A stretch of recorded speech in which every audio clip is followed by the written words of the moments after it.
తాకట్లో ఉన్న మీ బంగారాన్ని విడిపించి ఆ రోజు ఆన్లైన్ రేటుకి కొంటాం. Sharma gold company. అందుకే మొట్టమొదటిసారిగా రాష్ట్రంలో ఉండే 5 కోట్ల ప్రజలందరికీ, ప్రపంచంలో ఉండే తెలుగు వారందరికీ హ్యాపీ న్యూ ఇయర్, నూతన సంవత్సర శుభాకాంక్షలు. పాతవన్నీ కూడా మర్చిపోదాం, కానీ అప్పుడప్పుడు గుర్తుపెట్టుకుందాం. ఓసారి చరిత్ర మరిచిపోతే భవిష్యత్తులో కూడా ఏ విధంగా ముందుకు పోవాలనో ఆలోచించే విధానం ఉండదు. అందుకని దీనికోసం ఈ పని మనం ఆలోచించుకుంటూనే మళ్ళీ సంక్రాంతి వస్తుంది. ఈ సంక్రాంతి కూడా మీ అందరికీ శుభాకాంక్షలు. ఈ గ్రామం ఎప్పుడూ తెలుగుదేశం పార్టీకి కంచుకోట, శాశ్వతంగా కంచుకోటగా ఉంటుంది. ఎందుకు నేను ఈ మాట వాడుతున్నానంటే, ఒక మంచి రాజకీయ పార్టీ వల్ల ప్రజల జీవితాలు బాగుపడతాయి. ఎప్పుడైనా సరే ఒక సమర్థవంతమైన నాయకుడు ఇంట్లో పెద్దగా ఉంటే ఆ కుటుంబాన్ని 20-30 ఏళ్లలో ఊహించని అభివృద్ధి సాధించి తీరుతారు.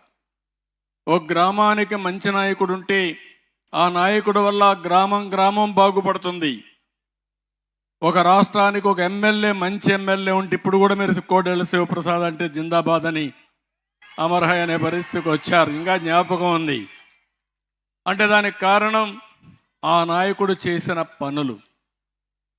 ఎప్పుడైనా ఒక నాయకుడు ప్రజా గుండెల్లో ఉంటారు, హృదయాల్లో ఉంటారు.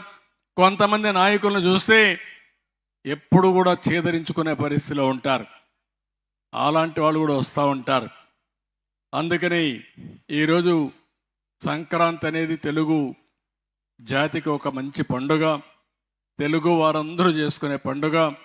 మళ్ళీ మీ అందరి జీవితాల్లో శుభం జరగాలని, ఈ రాష్ట్రాన్ని ముందుకు తీసుకుపోయే బాధ్యత నాది, నన్ను నడిపించే బాధ్యత మీదని మీ అందరికి విజ్ఞప్తి చేస్తున్నా. అందుకని ఈరోజు ఎలమందలో మీరు చూస్తే కేక్ కూడా కట్ చేసుకునే వాళ్ళం. కానీ మన్మోహన్ సింగ్ గారు చనిపోయారు. సంతాప దినాల్లో ఉన్నాం కాబట్టి కేకులు కట్ చేయడం కూడా ఇవన్నీ కరెక్ట్ కాదు. ఈరోజు ఆర్థిక సంస్కరణలకు నాంది పలికిన వ్యక్తి మన్మోహన్ సింగ్ గారు, పివి నరసింహారావు గారి నాయకత్వంలో. ఆ ఆర్థిక సంస్కరణ వల్ల సంపద వచ్చింది, పేదరికాన్ని నిర్మూలించే శక్తి వచ్చింది. మనం అందరం ముందుకు పోయే పరిస్థితికి వచ్చాం. అందుకే అలాంటి నాయకుడికి రాజకీయాలకు అతీతంగా మనం అందరం సంతాపం తెలియజేయాల్సిన అవసరం ఉంది. ఇంకో పక్కన ఈరోజు మీరందరూ కూడా, నేను ఒకటే మిమ్మల్ని అందరినీ విజ్ఞప్తి చేస్తున్నా, ఈ కార్యక్రమం ఏదైతే మనం చేశామో, నేను ఒక సంకల్పం చేశాను, మీరందరూ గుర్తుపెట్టుకోవాలి. పేదరికం లేని సమాజం నందమూరి తారక రామారావు గారి కళ, ఎన్టీఆర్ కళ. ఈరోజు నేను ఆలోచించింది, సంపద సృష్టించాలి. ఆ సంపద సృష్టించడం ఎంత ముఖ్యమో పేదరిక నిర్మూలన కూడా అంతే ముఖ్యం.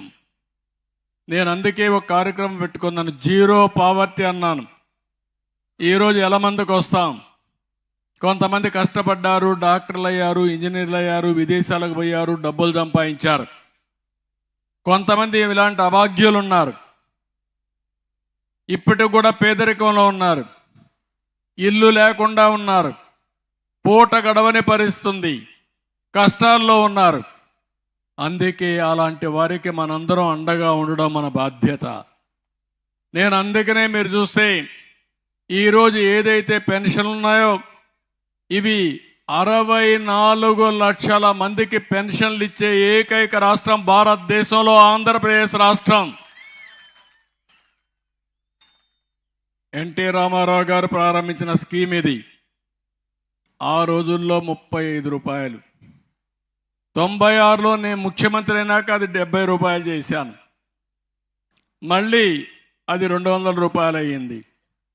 200 రూపాయలు 2014 నుంచి 1000 రూపాయలు చేశాను, 2000 రూపాయలు చేశాను. అంటే 200 నుంచి 2000 రూపాయలు చేశానంటే 10 రెట్లు పెంచిన ఏకైక ప్రభుత్వం తెలుగుదేశం ప్రభుత్వం.